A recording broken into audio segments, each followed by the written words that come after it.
I've been disappointed by too many game launches. I honestly trust new game releases less than I trust banks with my money. That's why I hide my money under my mattress, so the deep state can't get it. Where was I? Yeah, demos. Buying games on release always have some risk attached to them. I've been so disappointed after paying full price for too many games. Suicide Squad? Dud. Starfield? Boring. God of War? More like God of Snore. I actually really like that one. It just rhymed really well. But anyways, my Steam library has so many games that I haven't played and don't interest me anymore, so I'll take any chance to try out new games before I commit my time and money. So in this video, I'll be taking a look at some demos that caught my eye. Welcome to Totally Relevant Reviews, where sometimes I don't have the creative energy to write something funny. If you're liking the videos, if you're liking the content, please subscribe and like to stay in the loop for more of my stuff. With the success of Vampire Slayers came a new renewal of roguelike shoot-'em-up games. I played the demo for JotunnSlayer, which is free on Steam right now. It's set in the world of Norse mythology, so our stages are Niflheim, Midgard, and other realms. I don't trust myself to not pronounce them like a complete idiot, but it's all the realms that you usually have in Norse mythology. I really like this game. I like it a lot. I love the Norse theme, the design of the games. It has a Hades-like blessing or virtue mechanic, where on levels up you can get virtues from different Norse gods. The demo has one map available and 2 characters. There are about 5 more characters, I think, so JotunnSlayer will be a great game to grind out all of the achievements and 100%, and I'm probably going to play the full version when it's set to release on Q4 of 2024. JotunnSlayer is developed by indie studio Games Farm, joining a small roster of other indie games. I think if you like Vampire Survivors, Potatoes, and other games of that genre, you'll like this one too. Rogue-Lite Tower Defense City Builder Combination. Super Fantasy Kingdom is the first game from solo dev Faryaz Beer. It plays as an Age of Empires meets any tower defense games. You have a city builder where you have to manage workers and resources, build up new structures, all the while your heroes defend the city from waves of monsters. I'm kind of torn on this one. While it was fun and the concept was interesting, it was really annoying how tough it is to make progress. In the couple of times I played through it, I didn't really know how to progress faster or progress at all.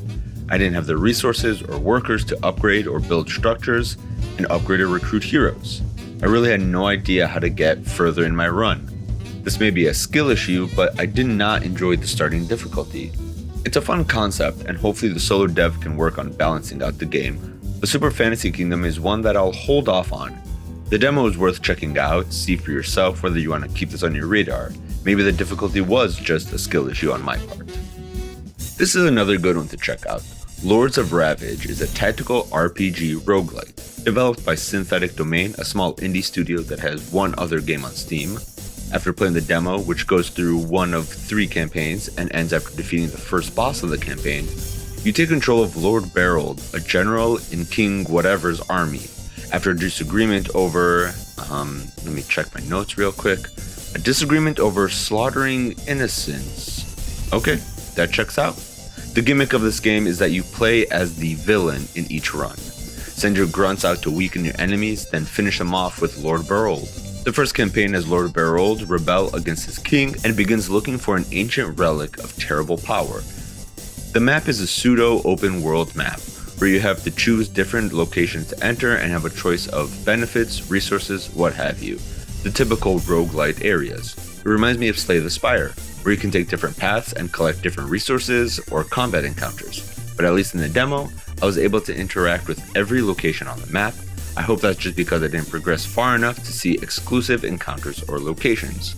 Regardless, the combat is good. You can choose 3 or 4 units out of your army and position them in the front line or the back based on their combat style.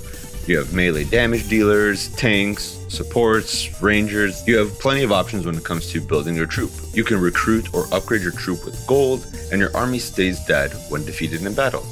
It's a really interesting take on the genre, and I'm looking forward to this one. Lords of Ravage is definitely a recommend from me.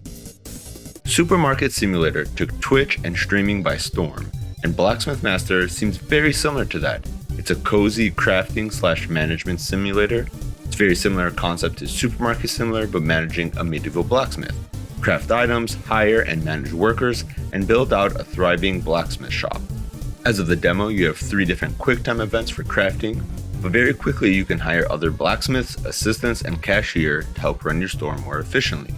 It's a fairly straightforward game that I think is benefiting from the success of Supermarket Simulator. An announcement trailer was released around a year ago, so I'm not saying it's just copying Supermarket.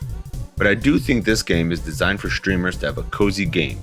In Blacksmith Master, you can alternate between Manager Mode and Blacksmith Mode. Manager Mode allows you to fast forward through the day while still choosing where your workers focus their attention on, while Blacksmith Mode lets you do the crafting minigames and speed up your orders. There's not much to say about this game. Choose and fulfill orders, manage workers, and slowly research new items to craft. But there are a couple things that I did not like about this game. First, there are plenty of animations you have to sit through, like after crafting on the workbench or placing items in storage. It's a longish animation that you have to sit through that kind of slows down your momentum. Second, the hitbox to use chests and other crafting spots is really small and specific. I can't count how many times I've accidentally walked a little bit past one hitbox and got a message that I can't do that right now. And lastly, you can only work on one order at a time. So if you're just making weapons, you can't order your workers to start on a future order. Maybe that's me just being nitpicky, but I don't know, it kind of bothered me. But all in all, Blacksmith Master is a pretty fun game. I can see myself playing this game when it comes out. I like the art style and design of it, reminding me of For the King, and I haven't seen any bugs or performance issues, so this game is a recommend for me. If you're looking for a chill game, Blacksmith Master is definitely one you should keep an eye out. The demo ends by showing some more features like mining and new crafting styles, so it won't be the same mini games over and over, so check this one out. Thanks for watching. If you enjoyed this video, please like and subscribe. Let me know if you want me to keep making these kind of videos where I try out a couple of demos and report back to you. Thanks.